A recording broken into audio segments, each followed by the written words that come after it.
Good morning, fellow Toastmasters. Good Good morning. And especially Patty. Patty, I enjoy hearing your speeches, even if they are out of order. I think you did a great job. How to say it.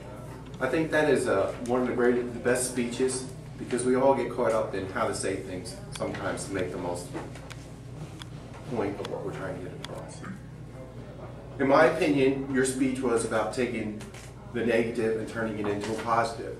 A lifelong lesson that I think all of us can learn from. I know it's something that I think about often, is how do you take a negative and make it a positive? And there's a lot of research that says positive people do better in life. I will say that you like punching the lectern. I think I noticed that in your last and it did get our attention. I will say though, I think that for me, perhaps trying to get our attention with words in this particular case may have been a little bit more effective. It did get my attention, but it also stopped me from listening to you for a period of time. And I'm not really sure why, because I didn't get really a connection between just saying no and punching the lectern, because I think it was too startling for me maybe. And that's just a personal thing perhaps, but I would think about trying to use, what kind of words can I use to open up my speech to grab people in versus effects. Although it did get its purpose across, and it did definitely get my attention. Your speech, it was inspiring. Positive people, like I said, do better.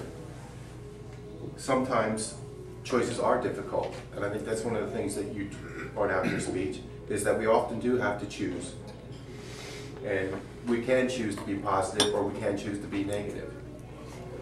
And I think that all of us in Toastmasters, for the most part, choose to be positive, which is something that I noticed about this group, and I think that is a great thing. There is power of saying yes and being positive. I liked your apathy to action. There's a lot of research, like I said, that positive people do better in life, and particularly with cancer patients. You brought up cancer several times, and there is a link between a positive outlook and your treatment and being successful in that treatment. And there's been many studies about that. You had great body language, use of your hands, and you had very good eye contact.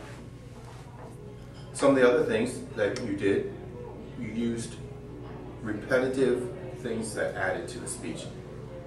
Just say no or just say yes. Use those several times throughout your speech. And I think that repetitiveness worked well to drive home the point. You used proper grammar. The speech was organized and it had a purpose. And I thank you very much for your speech.